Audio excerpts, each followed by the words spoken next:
Hello, everybody. This is Gerald Salenti, and it's Wednesday, January 14th. And here we are again with a man of men, a cat like nobody else when it comes to the Constitution, the Bill of Rights, Judge Andrew Napolitano. Judge, thanks for being here again, and thank you for all that you do.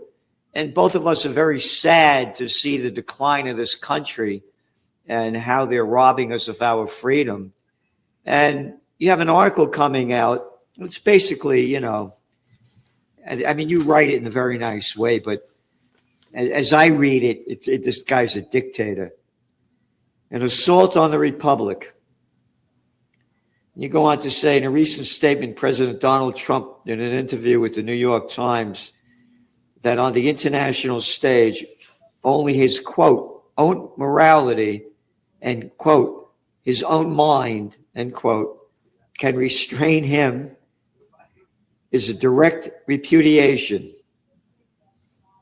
You talk about this guy, what happened to Thomas More, St. Thomas More, and it's in violation of the Constitution. So tell us more about this.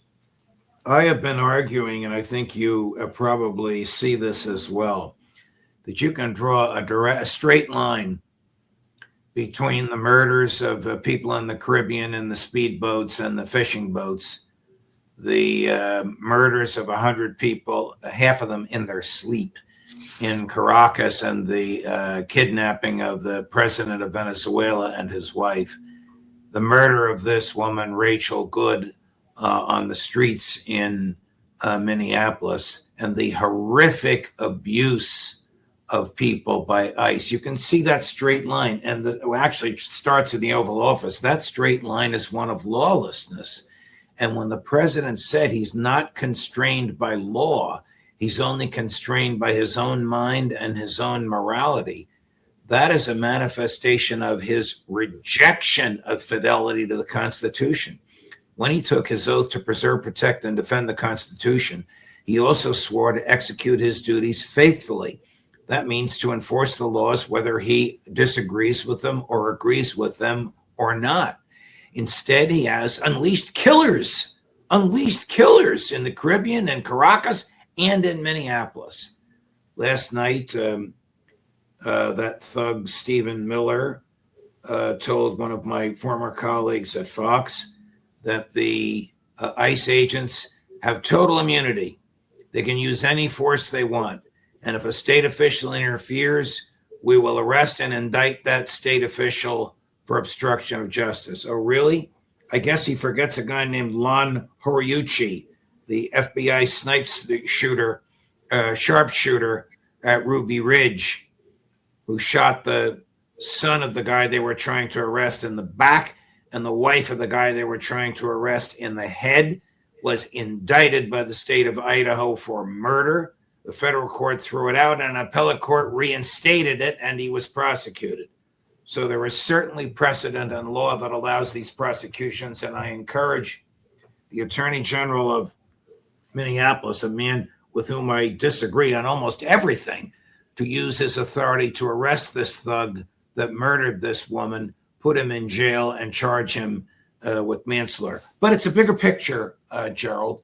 The bigger picture is a president who's lawless, a president who recognizes no restraint on his behavior. And I don't know how we get out of this. You know, he's talking about what happened in Minneapolis. Look at this other video, the one you were talking about. Was this woman going to the doctors? And look how they're harassing her and what they do to her. Look at these little ballless guys. Men don't treat women like that. Right. You don't do that like that. These thugs. Look at this video.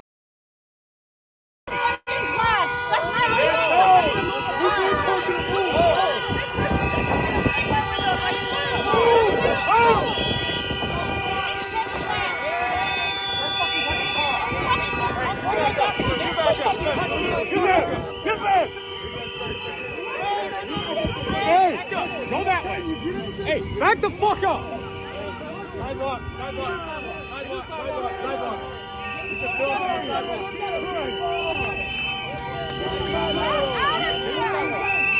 Force is not law. Force is not law. You are not following the law.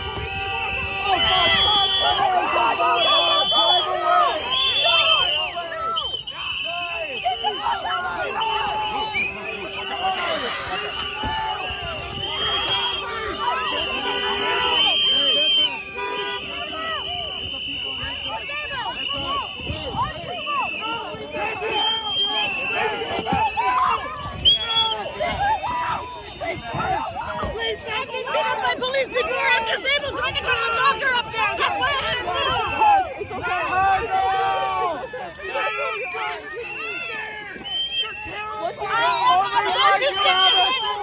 I'm trying to go to the doctor. Does this make you feel strong? You're a man.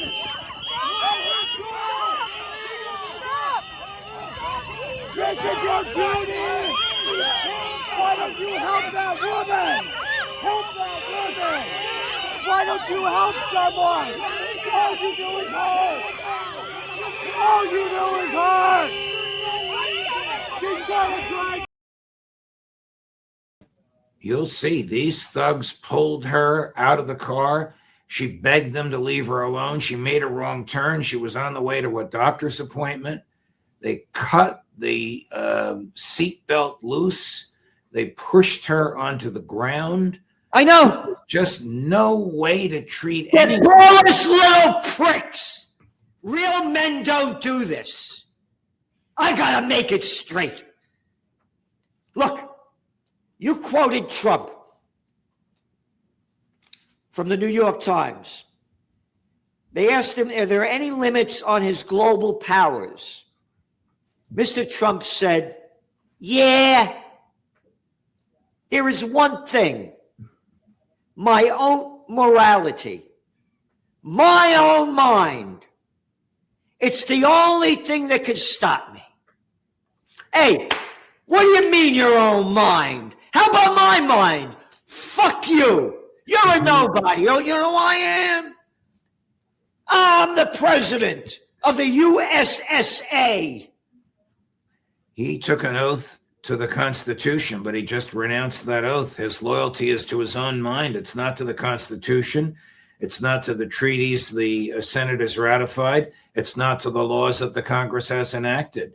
He's repudiated that oath by the statement he made to the New York Times and by the violence he has unleashed in Minneapolis, in the Caribbean, in Caracas, and God knows where else next. He's probably going to bomb Tehran for all we know, because he wants to further the myth that the demonstrations against the Iranian government are spontaneous. We know from the tweet of the former Secretary of State and head of the CIA, Mike Pompeo, a thug if ever there was one, who said, look at the Mossad agents walking side by side with the demonstrator. Because the Mossad agents, the CIA agents, the MI6 agents are spreading millions in cash to foment these demonstrations. And now in Tehran, according to Professor Mohammed Marandi of the University of Tehran, born in Ohio, USA, by the way, dear friend of mine, the tide has completely turned. He participated in demonstrations yesterday, 3 million people in Tehran, all pro-government. So the CIA, Mossad, and MI6 have wasted their money. The ringleaders have been caught. They're on trial as we speak. And again, they don't report, oh, by the way, the big news, the 2,000 Iranians allegedly killed. How about the Palestinians that keep killing every day? An article I just wrote just came out yesterday on antiwar.com. Since the ceasefire, they killed about 450 Palestinians, and they destroyed another 2,500 buildings. Well, they have rendered, strike that, we, because we finance this, have rendered Gaza uninhabitable, which was the goal of Netanyahu and his right-wing government going back to before October 7th. Yep. Again, going back to Trump, what he said, that the only thing that is my own mind. What do you mean your own mind? So if you and I are having a discussion and I don't know what I'm talking about because it has to do with the Constitution, the Bill of Rights. Do I say to you, my mind, I don't believe that. How about your mind? How about what the facts are and not your mind? How You about know, what I the told you- law is to which you have sworn fidelity? I told you the first thing I was taught in close combat is the only time your ego gets into place is when your life is on the line. Mm. This is pure ego when he says, my own mind, it's the only thing that could stop me.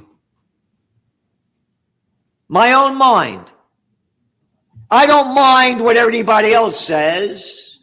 I don't care what anybody else thinks. I could give a damn about the facts and the data. It's my mind. Hey, don't you know who I am? I'm the king of the world, huh?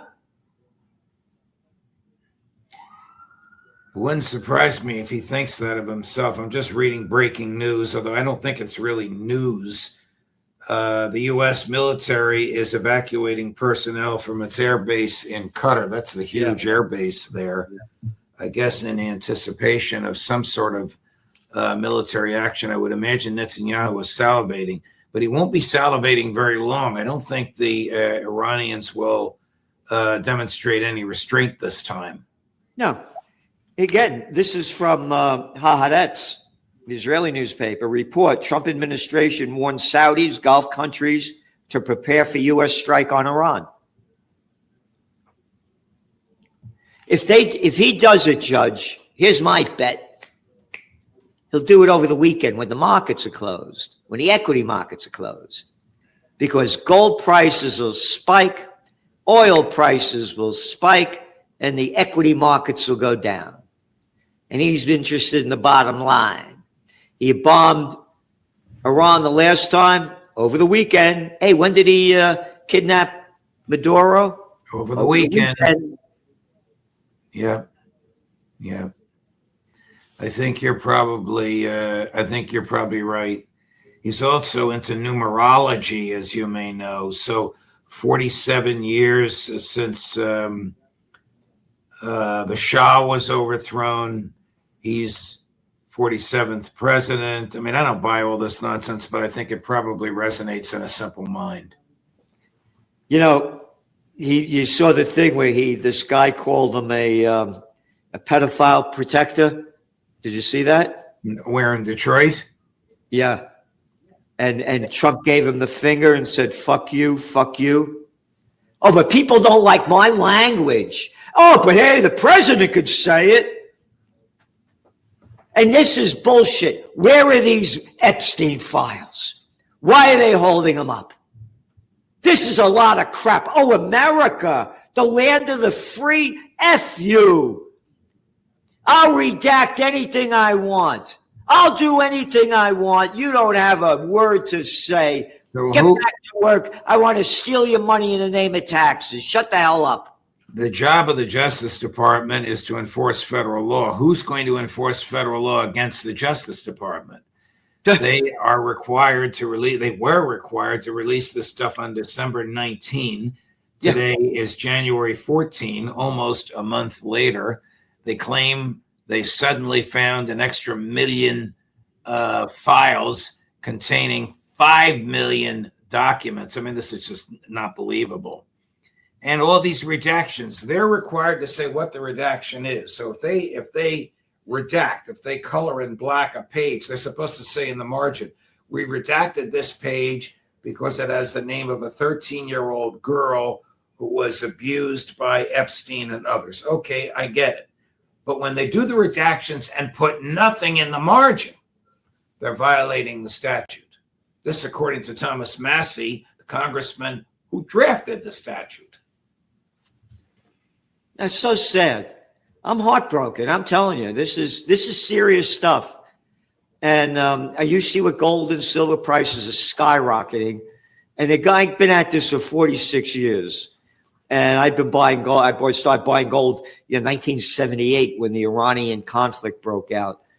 And gold and silver prices are spiking because of the socioeconomic and geopolitical uncertainty that we've never seen in our lifetime, Judge. This is like nothing we've ever seen. I think you're right. Yeah. I don't know how this ends. The president believes might makes right, and that is going to drag us into a violence the likes of which, as you say, the post-World War II era, which is us, has never seen. No. And you know, one of my sayings is, when all else fails, they take you to war. And you know, you look at the job numbers that come out. You know the jobs that are being created. Most of them in healthcare services, low-paying jobs, and that's going up because we're the baby boom generation, so you got a lot of older people. And then the next one was service sector. High-paying jobs are gone. Again, that guy Mandani won New York City, a little nobody ever heard of a year ago because of Gen Z. They got no jobs. They got no life. Right. Gen Z protests, revolutions going on in Nepal, Kenya, Madagascar, Morocco, Tanzania, Bulgaria. They overthrew the government of Bulgaria a couple of weeks ago. They got no money. Aren't we bombing people in Somalia? Only about 100, I think, 26 times. Since But does the American public even know where the hell Somalia is? How does it pose a threat to American national security? I know. And again, this is the Trump who said on New Year's Eve that his resolution was, quote, peace on earth. This is the guy that said, I'm the most, quote, the most anti-war president in history. This is a quote. This is the guy that when he was running for office back in September of 2024, we want to have peace on earth all over. This is the guy that said on October 20th, 2024, I'm not going to start a war. I'm going to stop wars.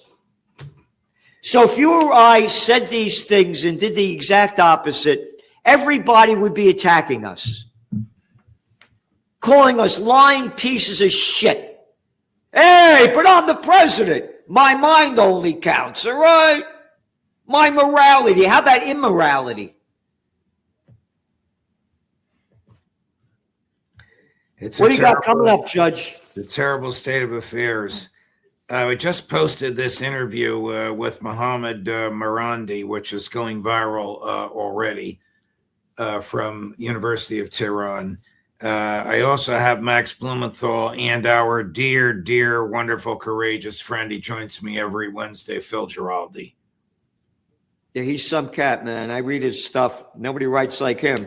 You know, you write in your article, this is a system of checks and balances with powers circumscribed and restraints imposed so as to prevent the accumulation of excessive power in any one branch at the expense of either of the other two,